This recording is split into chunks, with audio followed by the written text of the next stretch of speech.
नमस्कार मित्रों, हमारी सीरीज चल रही है एपिसोड नंबर 14 की, जिसमें हम बात कर रहे हैं भृगु संहिता की। भृगु संहिता के अंतर्गत आज हम बात करने जा रहे हैं वृष लग्न के द्वितीय भाव में स्थित सूर्य का फलादेश।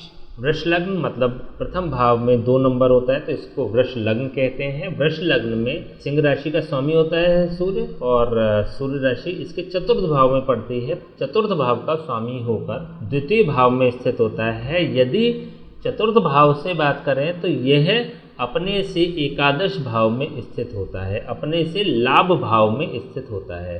तो जब कोई भी ग्रह अपने से लाभ भाव में स्थित होता है तो उस पर्टिकुलर भाव के कंटेंट्स को लाभ प्रदान करने वाला होता है। सूर्य अपनी बुध की राशि में स्थित है। मिथुन राशि होती है बुध की। बुध सूर्य का सम ग्रह है, सम भाव से सूर्य बुध को देखता है। सूर्य द्वितीय भाव में मिथुन राशि पर होने के कारण ना तो नेगेटिविटी फील करेगा, ना ही पॉजिटिविटी फील करेगा। इट मीन्स कि यह अपने एक्चुअल रिजल्ट्स देगा जो कि सूर्य के होने चाहिए या सूर्य के होते हैं। सूर्य होता है पिता का कारक होता है, ज्ञान का कारक होता है, शासनात्मक प्रवृत्ति होती है, मान सम्मान प्रतिष्ठा प्रताप प्रदर्शन का कारक होता है। तो इससे संबंधित जितने भी कंटेंट्स हैं उसमें यह पॉजिटिविटी प्रदान करने वाला होगा, क्योंकि द्वितीय भाव कुटुंब का भाव होता है, धन संचय का भाव होता है। यहाँ पर जब सूर्य बैठता है तो क्योंकि देखिए सूर्य क्रूर ग्रह होता है, विध्वंसकारी ग्रह होता है और अग्नि तत्व का ग्रह होता है, तो जहाँ भी बैठेगा उसको पीड़ित करने का प्रयास करता है। हालांकि यहाँ पर सम राशि है तो प्रभाव उतने नेगेटिव नहीं होंगे, लेकिन हाँ संचय के मामले में थोड़ा सा परेशान कर सकता है व्यक्ति को। संचय की समस्या व्यक्ति को रह सकती है। चतुर्थ भाव के सापेक्ष जब ये लाभ भाव में आता है तो चतुर्थ भाव होता है माता का भाव होता है, भवन का भाव होता है, मकान का भाव होता है, जमीन का भाव होता है, वाहन सुख का भाव होता है, भौतिक सुखों का कारक होता है। तो इनसे संबंधित व्यक्ति को सभी प्रकार के सुख उपलब्ध होंगे। भूमि भी होगी, भवन भी होगा, अन्य साधन भी होंगे, वाहन सुख भी होगा। लेकिन इन सब के रहते हुए भी व्यक्ति को अपने परिवार से, अपने कुटुंब से थोड़ी सी परेशानी का अनुभव करना पड़ सकता है। म्यूचुअल अंडरस्टैंडिंग की कमी रह सकती है, विवाद की स्थितियां हो सकती हैं। द्वितीय भाव में बैठ के इस तरह के इफेक्ट्स सूर्य देगा। घर परिवार से थोड़ा सा इसका जो अंडरस्टैंडिंग रहेगी वो बहुत अच्छी नहीं रहेगी। नवम भाव के सापेक्ष देखिए, नवम भाव, दशम भाव और लग्न भाव, इन तीनों का कारक सूर्य होता है।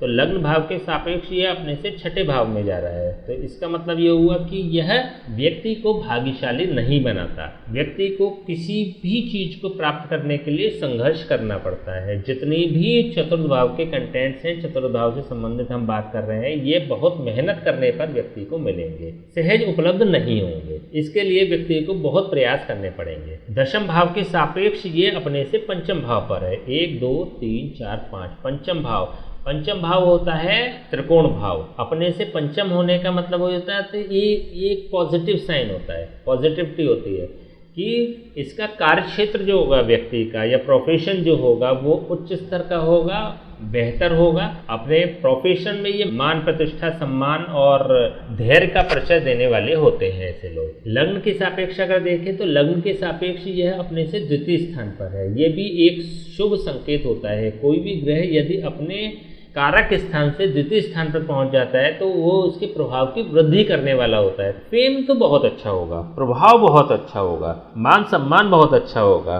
प्रतिष्ठा बहुत मिलेगी समाज से इन लोगों को। इनका प्रभुत्व बहुत अच्छा होता है, शासनात्मक प्रवृत्ति होती है और शासनात्मक प्रवृत्ति का यूज करने वाले होते हैं, इम्प्लीमेंट करने वाले होते हैं। तो इट मीन्स जो प्रोफेशन भी होगा वो संभवतः इस प्रकार का होगा जिसमें कि इनके पोजीशन के नीचे इनके सबऑर्डिनेट भी होंगे, जिनको कि ये मार्गदर्शन करेंगे या उन पे शासन करेंगे बेसिकली।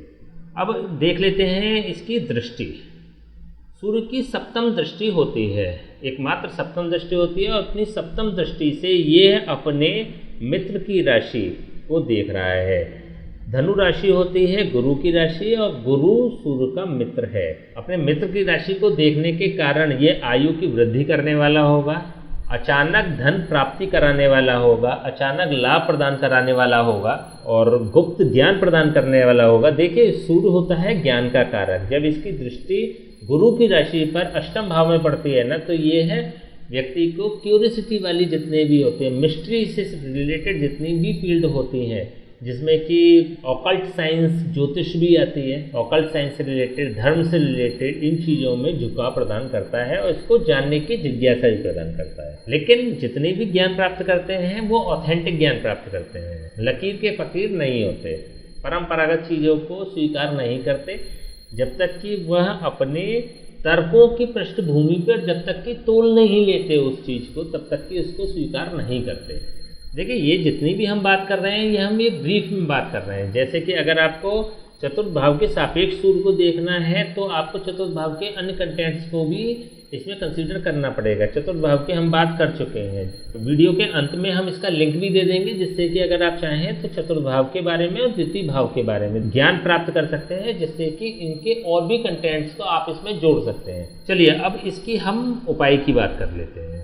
सूर्य सेकंड हाउस में बैठ के देखिए ज़्यादा कुछ नेगेटिव नहीं करता, केवल और केवल अपने परिवारिक जनों से थोड़ा सा द्वेष भाव की भावना रख सकता है या गैप करा सकता है, केवल और केवल इतना कर सकता है। तो ये बहुत ज़्यादा नेगेटिव नहीं होता। धन संचय के मामले में भी धन संचय में परेशानी तो देता है, लेकिन धन संचय करा देता है, स्ट्रगल करना पड़ता है आदमी को धन संचय के लिए।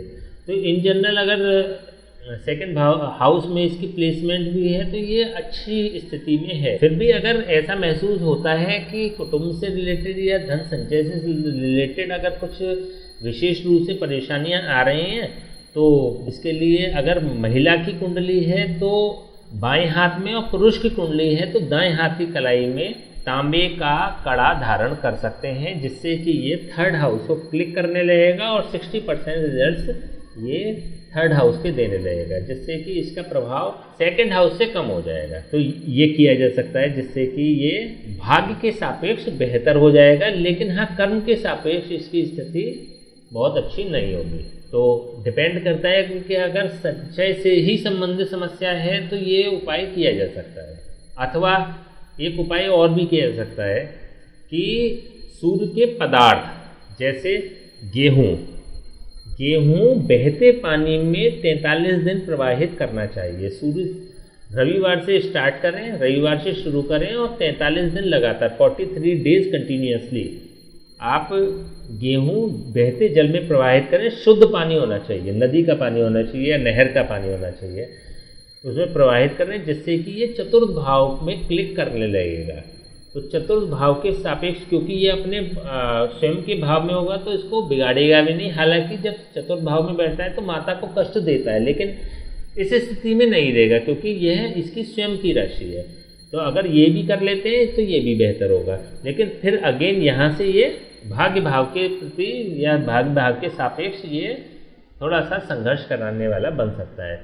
या एक अन्य उपाय ये है, इससे भी बेस्ट जो उपाय है जो हम सजेस्ट करेंगे, देखिए ये तो ऑप्शन है, इसके अलावा जो अगर हमारी राय मानी जाए और हम जो सजेस्ट करना चाहेंगे वो ये करना चाहेंगे कि इसके जाप और हवन किए जाएं किसी पंडित जी से बात करके, अथवा आदित्य हृदय स्त्रोत का पाठ करें और सूर्य को जल दें। सूर्योदय से 2 घंटे के अंदर सूर्य को जल देना चाहिए, जिससे कि इसकी नेगेटिव कंटेंट्स खत्म हो जाएंगे और पॉजिटिव कंटेंट्स बढ़ जाएंगे। क्योंकि सेकंड हाउस में जो प्लेसमेंट है इसकी वो बेहतर है, इससे बेहतर होने की स्थिति बन नहीं रही है इस कुंडली में। तो अगर ये कर लेते हैं, देखिए जब हम शिफ्टिंग की बात करते हैं ना, तो अननेसेसरी शिफ्ट करने का प्रयास नहीं करना चाहिए, दूसरे भाव में क्लिक कराने का प्रयास नहीं करना चाहिए, क्योंकि ना जो नेचुरल चीज़ होती है ना वो नेचुरल ज़्यादा बेहतर होता है जो स्थितियाँ होती हैं। तो अगर आवश्यकता नहीं है तो नहीं कराना चाहिए, इसके जाप हवन या फिर पूजा पाठ से भी इसको सकारात्मक लाया जा सकता है। ठीक है, तो आज हमने बात करी सूर्य सेकंड हाउस में। नेक्स्ट वीडियो में हम बात करेंगे सूर्य यदि तृतीय भाव में स्थित होगा तो उसके क्या फल होंगे। तब तक के लिए हमें आज्ञा दीजिए, नमस्कार।